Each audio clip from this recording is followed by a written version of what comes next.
भारत खवातीन और अक़लियतों के लिए जहन्नुम क्यों बनता जा रहा है? सिंदूर के नाम पर ऑपरेशन करने वाली मोदी सरकार औरतों को तहफ़्फ़ुज़ देने में नाकाम क्यों है? बॉलीवुड की फिल्मों और नेटफ्लिक्स पर दिखाया जाने वाला भारत असल भारत है या जो आज इंदौर में हुआ वो असल भारत है? हाल ही में भारत के शहर इंदौर में होने वाले वाक़ये ने पूरे भारत का सर शर्म से झुका दिया। ये 23 अक्टूबर की रात थी। आलमी सतह पर खवातीन क्रिकेट वर्ल्ड कप जारी था। ऑस्ट्रेलिया की खवातीन टीम इंदौर में मैच खेलने के बाद आराम के लिए होटल में मुकीम थी। रात के वक्त ऑस्ट्रेलिया की 2 खिलाड़ी होटल के करीब एक कैफे गई। वो नहीं जानती थी कि उनके पीछे एक भेड़िया साए की तरह चल रहा है। एक मोटरसाइकिल सवार जो मौका पाकर इनमें से एक खिलाड़ी के करीब आया और उसने हरासानी की।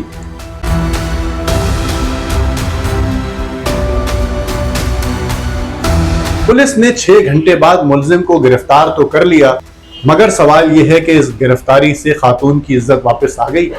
क्या इस एक लम्हे की शर्मिंदगी ने भारत के ज़मीर को झिझोड़ा? शायद नहीं, क्योंकि ये पहला वाकया नहीं था। भारत में औरत की इज्जत के साथ खिलवाड़ कोई नई बात नहीं। ये एक मुसलसल चलने वाला जुर्म है जो हर रोज कहीं ना कहीं दोहराया जाता है। चलिए जरा वक्त के औराक पलटते हैं। दिसंबर 2012 दिल्ली में एक नौजवान तालिबा अपने दोस्त के साथ बस में सवार हुई। रास्ते में 6 दरिंदों ने उसे दरिंदगी का निशाना बनाया। तशद्दुद, अजियत, बेरहमी, हत्ता कि उसकी रूह भी कांप उठी।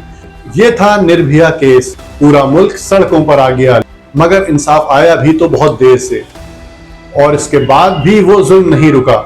2014 में गोवा की एक बरतानवी खातून के साथ भी यही कुछ हुआ। 2015 में राजस्थान में एक जापानी सैयाह औरत को गाइड के भेस में धोखा देकर हरासा किया गया।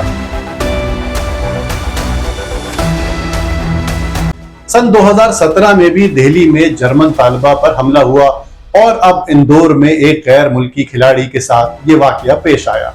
ये सब क्या बताते हैं? ये बताते हैं कि भारत में खवातीन अब भी महफूज नहीं, चाहे वो शहरी हो या गैर मुल्की, अमीर हो या गरीब, तालीम याफ्ता हो या मजदूर। कहा जाता है कि भारत में औरत देवी है, तो फिर देवी के साथ ये सलूक क्यों? क्या देवी के लिए एहतराम सिर्फ मंदिरों में है और सड़कों पर इसके लिए जिल्लत?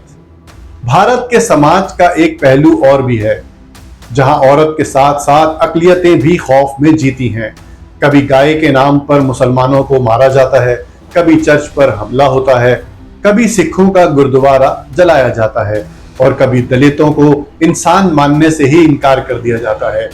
जहां एक तरफ सुपर पावर बनने के ख्वाब दिखाए जाते हैं और दूसरी तरफ इसी मुल्क में 80 करोड़ लोग सरकार के राशन पर पल रहे हैं। जहां चांद पर रॉकेट तो पहुंच जाता है, मगर गांव की औरत को आज भी पीने का साफ पानी नहीं मिलता। जहां फिल्मी पर्दे पर हीरोइन को ताकतवर दिखाया जाता है, मगर हकीकत में उसकी आवाज दबा दी जाती है। ये वो भारत है जहां हिंदुत्व के नाम पर नफरत का बाजार गर्म है, जहां मजहब की बुनियाद पर सियासत होती है, जहां मोदी हुकूमत की तरजीह इंसान नहीं नजरिया है, जहां आरएसएस की सोच मुल्क के हर कोने में जहर घोलती है। गुजरात के फसादात तो आपको याद ही होंगे, जहां मुसलमानों के घरों को आग लगा दी गई। दिल्ली के फसादात भी आपको याद हैं, जब अक़लियतों के खून से गलियां सुर्ख हो गईं, और अब वही नफरत, वही सोच खवातीन के खिलाफ। इन सबके बावजूद भारत खुद को दुनिया की सबसे बड़ी जमहूरियत कहता है। मगर मैं पूछता हूं कि जमहूरियत सिर्फ वोट डालने का नाम है या इंसान को इज्जत देना भी? क्या वो मुल्क जमहूरी कहला सकता है जहां औरत गैर महफूज हो, जहां अक़लियतें खौफजदा हो, जहां इंसाफ अमीर के दरवाजे पर खड़ा हो और गरीब के लिए बंद हो? ये सब वाकयात भारत के चेहरे पर बदनुमा दाग हैं, और अफसोस की बात यह है कि ये दाग धुलने के बजाय बढ़ते जा रहे हैं। मीडिया चंद दिन शोर मचाता है, सियासतदान मजम्मत करते हैं, फिर सब खामोश हो जाते हैं, और अगले महीने अगले शहर, एक और औरत, एक और जुल्म, एक और शर्मिंदगी।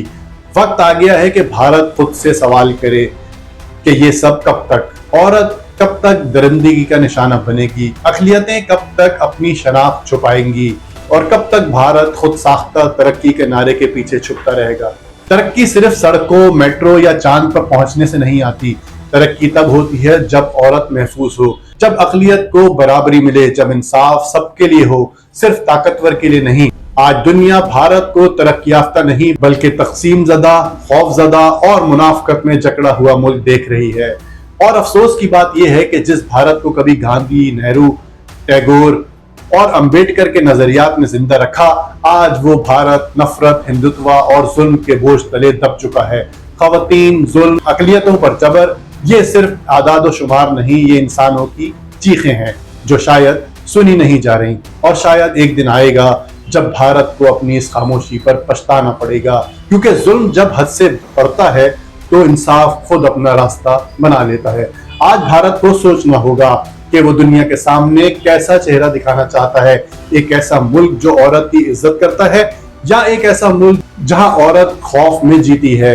एक ऐसा मुल्क जहां अक़लियतें बराबर की शहरी हैं, या जहां मजहब की बुनियाद पर जिंदगी की कीमत तय की जाती है। ये फैसला भारत को खुद करना होगा। औरत माशरे की पहचान है। अगर औरत महफूज नहीं तो कोई कौम तरक्की नहीं कर सकती। अक़लियतें अगर खौफ में जिए तो वो मुल्क कभी मजबूत नहीं बन सकता। और जब इंसाफ ताकतवर का गुलाम बन जाए तो जमहूरियत एक मजाक बनकर रह जाती है। ये भारत के लिए एक लम्हा फिक्र है। अगर अब भी इसने अपनी सिमत दुरुस्त ना की तो तारीख इसे तरक्की याफ्ता नहीं बल्कि जुल्म से भरपूर तहजीब के तौर पर याद रखेगी।